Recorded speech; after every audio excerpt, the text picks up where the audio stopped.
ஜானகி சந்தியா சீரியல்ல இப்போ ஒரு வேற லெவல்ல எக்ஸ்ட்ராடினரியான எபிசோட் வந்திருக்கு. மிஸ் பண்ணாம ஃபுல்லோடையும் கேளுங்க. கார்த்தி, புவனேஸ்வரி எல்லாரையும் வந்து வெளுத்தெடுக்குறாங்க. நம்ம ஜானகி அம்மா கன்னத்திலேயே வந்து பலார் பலார்ன்னு அடிக்கிறாங்க. தனாவ கூட விட்டு வைக்கல. வேற லெவல்ல மாசா இருந்துச்சுன்னே சொல்லலாம்.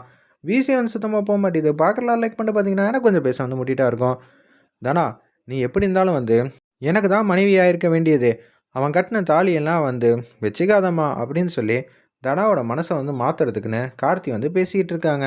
புவனேஸ்வரியும் அதுக்கு தான் மல்லு கட்டிக்கிட்டு இருக்காங்க. ஜானகி கிட்ட நடந்த விஷயத்தெல்லாம் சொல்கிறாங்க. நம்ம மாயா, புவனேஸ்வரி வந்து கல்யாணம் பண்ணி வைக்க பார்க்குறா. தனாவுக்கும் கார்த்திக்கும் நீங்கள் தான் வந்து தடுக்கணும். கார்த்தி வந்து எப்படி இருந்தாலும் தனாவோட மனசை மாற்றுறதுக்கு அதிகபட்ச ஆப்பர்ச்சுனிட்டி இருக்குது. கார்த்தி ஃபீல் பண்ணுற மாதிரி லைட்டாக நடித்தானா நிச்சயம் தனா வந்து மனசு மாறிடுவா. அவன் இந்த மாதிரி சுச்சுவேஷனில் என்ன மாதிரி முடிவு எடுக்கணும்னு கூட தெரியாது. அவள் பாவம், அவள் மனசை வந்து கலைச்சிருவாங்க. நம்ம தான் வந்து போகணுன்னு சொன்னோன்னே வேக வேகமாக ஜானகி வந்து வந்துக்கிட்டு இருக்காங்க. ஒரு பக்கம் கதிர் வந்து மாசா அதிரடியாக வந்து வராங்க. அந்த தாலியை கழட்டுங்கிற மாதிரி சொன்னோன்னா ஆல்மோஸ்ட் கழட்ட பார்க்கும்போது தனாங்கிற மாதிரி சொல்லிடுறாங்க அந்த இடத்துல. ஏய் நினச்சேன்டா நீங்கள் இது மாதிரிலாம் தில்லுமுள்ளு வேலையெல்லாம் பார்ப்பீங்கன்னு. அதனால தான்டா நான் இங்கேயே பதுங்கியிருந்தேன். அப்பயே வந்து புடவையெல்லாம் வந்து குடுத்துட்டு போம்போதே நெனச்சேன் அப்படின்னு சொல்லி கதிர் வந்து மாஸ் பண்றாங்க. உனக்கு என்னடா என் வீட்ல வேலைங்கிற மாரி பசுபதி, புவனேஸ்வரி, கார்த்தி 3 பேரும் வந்து கேட்டோனே, என் மனைவிக்கு நீங்க இன்னொரு கல்யாணம் வந்து பண்ணி வைக்கணும்னு பார்ப்பீங்க. இதெல்லாம் பார்த்துக்கிட்டு நான் சும்மா இருக்கிறதுக்கு நான் என்ன கார்த்தியா? நான் கதிர்றா அப்படின்னு சொல்லும்போதே, மரியாதையா சொல்றேன் இங்கேருந்து போயிடு.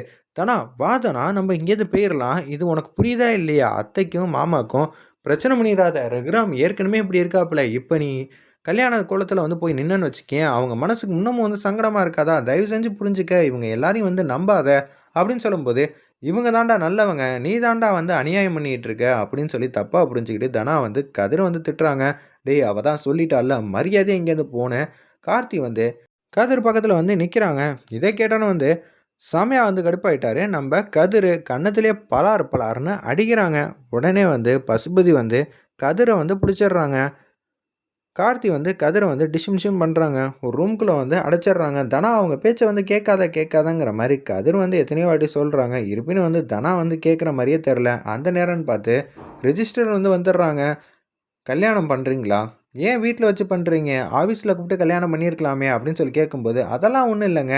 பொண்ணுக்கும் மாப்பிள்ளைக்கும் விருப்பம் தான் அப்படின்னு சொல்லும்போது வந்து, என்ன முன்னாடியே வந்து கல்யாணம் ஆயிடுச்சா? தாலி கட்டியிருக்கீங்க அப்படின்னு சொல்லும்போது ரொம்பவே வந்து கடுப்பாயிட்டாங்க. அந்த இடத்துல நம்ம கார்த்தி, நான் தான் முன்னாடியே சொன்னேன்ல தானா, நீ தான் வந்து கேட்க மாட்டேன்ட்ட. முன்னாடியே கழட்டியிருந்தா இது மாதிரிலாம் கேட்டிருப்பாங்களா அப்படின்னு சொல்லிட்டு இருக்காங்க அந்த இடத்துல. அப்போன்னு பார்த்து என்னங்க இதுக்கான விளக்கத்தையே வந்து கொடுக்கவே இல்ல. இவங்களுக்கு ஆல்ரெடி கல்யாணம் ஆயிடுச்சு அப்படின்னு புவனேஸ்வரி வந்து இந்த கட்டத்தில் உண்மையை சொல்ல வேண்டிய நேரம் வந்ததுனால அப்படி நடந்த விஷயத்தெல்லாம் சொல்கிறாங்க. அப்போனா இன்னொருத்தரோட மனைவியை தான் கல்யாணம் பண்ணணும்னு பார்க்குறீங்களா அப்படின்னு சொல்லி கேட்டோன்னே கடுப்பாயிட்டாங்க புவனேஸ்வரி. உங்களுக்கு என்னங்க அவளுக்கு விருப்பம் இல்லாத கட்டியிருக்கிற தாலிக்கு நாங்கள் வந்து முக்கியத்துவம் கொடுக்கல. முக்கியத்துவம் கொடுக்கலையா? ஏங்க இது வில்லங்கமாக இருக்கும் போல இருக்கே. ஆல்ரெடி வந்து பிரச்சனை மேலே பிரச்சனை வந்துகிட்டு இருக்கு. இதில் நீங்கள் வேறு இடக்கு முடக்க ஏதாவது பண்ணி விட்றாதீங்க அப்படின்னு அந்த இடத்துல வந்து நம்ம ரிஜிஸ்டர் வந்து கேட்குறாங்க. அதெல்லாம் ஒன்றும் வராதுங்க. உங்களுக்கு சேர வேண்டியதெல்லாம் சிறப்பா வந்து கவனிச்சிடலாம் அப்படின்னு சொல்லும்போது, பிரச்சனை எதுவும் வந்துராதுல்ல அப்படின்னு சொல்லிட்டு இருக்காங்க. அந்த இடத்துல ரிஜிஸ்டர் அதெல்லாம் ஒன்றும் வராதுங்க அப்படின்னு சொல்லிட்டு இருக்கிறப்ப, சரி அப்போனா அந்த தாலி மேலேயே இன்னொன்னு கட்டுவீங்க. ஆக வேண்டிய வேலையை பாருங்கன்னோனே, அந்த தாலிய வந்து ஆல்மோஸ்ட் கழட்டலான்னு வராங்க. அப்போன்னு பார்த்து நம்ம ஜானகி அம்மா வந்து மாஸா வராங்க. பொண்ணோட அப்பா, அம்மா இல்லையாங்கிற மாரி கேட்டோனே, "ஏன் இல்ல? நானே இந்த கல்யாணத்த வந்து நடத்தி வைக்க வரேன்." அப்படின்னு சொல்லிட்டு அதிரடியா வந்து களத்துல வந்து இறங்குறாங்க. தனாவ எடுத்தோனே வந்து பேச்சே கிடையாது. உடனே கன்னத்திலே வந்து 4 வாட்டி பலார் பலார்ன்னு அடிக்கிறாங்க. "இதுதான் உனக்கு நாங்க சொல்லிக் குடுத்துருக்கோமா? இதுதான் உன்னோட வழக்கமா? ஆல்ரெடி வந்து கல்யாணம் ஆயிடுச்சு. இப்ப உட்காந்து தாலிய கழட்டிக்கிட்டு இருக்க." அப்படின்னு சொல்லி கேட்டோனே, எதுவுமே பேச முடியல அந்த இடத்துல. ஒரு பக்கம் ஜானகி, "உன்னோட ஃபேமிலிக்கு நாங்க நல்லது தான் பண்றோம். எல்லாம் வந்து மாயாவோட வேலை." அப்படின்னு சொல்லும்போது, "என்ன சார், எங்க வீட்டு பொண்ணுக்கு ஆல்ரெடி கல்யாணம் ஆயிருக்கு. இங்க என்ன பண்ணிக்கிட்டு இருக்கீங்க?" அப்படின்னு சொல்லும்போது, உடனே வந்து, "எனக்கு எதுவும் தெரியாதுங்க. கூப்பிட்டாங்க அவ்வளோதான்." "அப்பனா எந்த விஷயமும் தெரியாமயா கூப்பிட்டீங்க? சரி இப்பயே நான் அதிகாரிக்கு வந்து ஃபோன் அடிக்கிறேன். ஆல்ரெடி வந்து கார்த்தி வந்து வெளியில வந்துட்டான். இப்ப அடுத்த விஷயத்த வந்து சொன்னா கரெக்ட்டா இருக்க போது." "என்னது அதிகாரியா? ஆள விடுங்கப்பா சாமின்னு" அவர் புக் எடுத்துட்டு அப்படியே குடுகுடுன்னு ஓடிட்டாங்க அந்த இடத்துல. என்னது அத்தை வாய்ஸ் கேட்குற மாரியே இருக்கேன்னு சொல்லி கதிர் வந்து யோசிச்சுட்டு இருக்காங்க. கதிர் வந்து கதவ தட்டுறாங்க. இருப்பினும் வந்து அவங்களுக்கு சரியா வந்து கேட்க மாட்டேங்குது. "தனா, என்ன தனா பண்ற?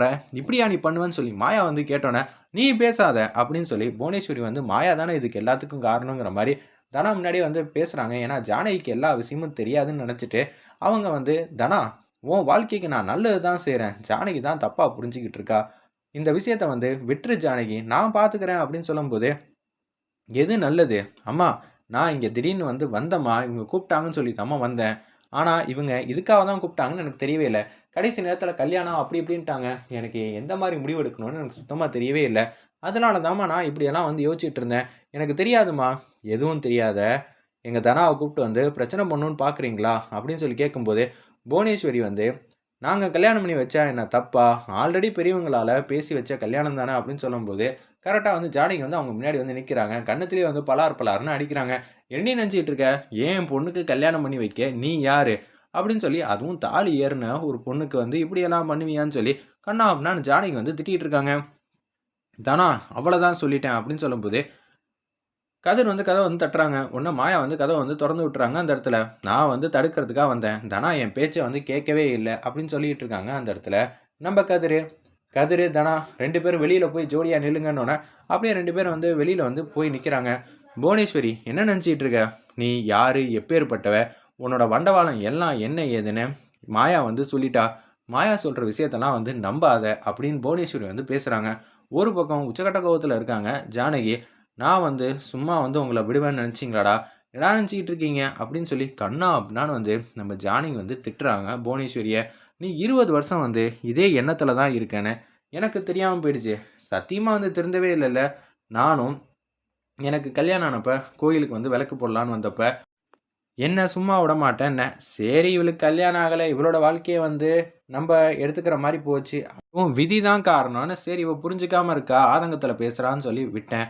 அடுத்தது எனக்குன்னு வந்து குழந்தை பொறந்துச்சு. காது குத்துற ஃபங்ஷன்ல வந்து நீயும் நானும் சந்திச்சோம். அப்ப நீ என்ன சொன்ன? தனாவ வந்து நான் படுற கஷ்டத்த வந்து பட வைப்பேன்னே. அதுக்கப்புறம் 20 வருஷம் கழிச்சு வந்து நீ இதே எண்ணத்தில தான் இருக்கேன்னு மாயா வந்து எனக்கு சொல்லி புரிய வச்சுட்டா.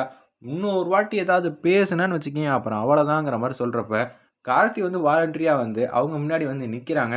"அத்த, மாயா சொல்றதெல்லாம் பொய் அத்த" அப்படின்னு சொல்லும்போது, ஜானகி அம்மாவுக்கு கை வாட்டமா இருந்திருக்கு போல இருக்கு. கார்த்திய கன்னத்துல பலார் பலார்ன்னு அடிக்கிறாங்க. பெரியவங்க பேசிட்டு இருக்கோம்ல, "நீ யாரு? எப்பேர்ப்பட்டவ?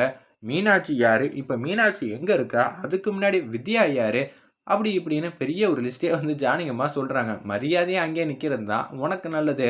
பசுபதி, உன் தங்கச்சி வந்து பிரச்சனை பண்ணுன்னே வந்து இருக்கா. அவள தான் சொல்லுவேன். தேவையில்லாம என் விஷயத்திலயும், தனா விஷயத்திலயும் இன்னொரு வாட்டி இது மாரி கூப்பிட்டேன், பேசிட்டு இருந்தேன். தாலி கட்டுறது அப்படி இப்படின்னீங்கன்னு வச்சுக்கங்களேன், நான் உங்கள பத்திரமா வந்து அனுப்பிச்சு வச்சுருவேன் அப்படின்னு சொல்லி ஜானகி வந்து சொன்னோனே வந்து தூக்கி வாரி போட்டது அந்த இடத்துல எல்லாருக்கும். தனா வந்து கோச்சுக்கிட்டு அப்படியே வந்து வீட்ட பக்கம் ஓடுறாங்க அந்த இடத்துல. என்னடா இது! இங்க வந்து பார்த்தா ஒண்ணுமே புரியல. கார்த்தி தான் வந்து தாலி கட்டணும்னு நெனச்சேன். ஆனா கதிர் வந்து தாலி கட்டிட்டாப்புல. இங்க வந்து பார்த்தா அம்மா வந்து என்ன வந்து அடிக்கிறாங்க. ஏன் அடிச்சாங்க? என்ன ஏதுன்னு கூட தெரியலையேங்கிற மாரி வருத்தப்படுற மாரி காட்டி இந்த எபிசோட வந்து அருமையா மாஸா வந்து முடிச்சிருந்தாங்க. ஜானகி அம்மா செம்மையா வந்து பெர்ஃபார்ம் பண்ணியிருந்தாங்கன்னே சொல்லலாம்.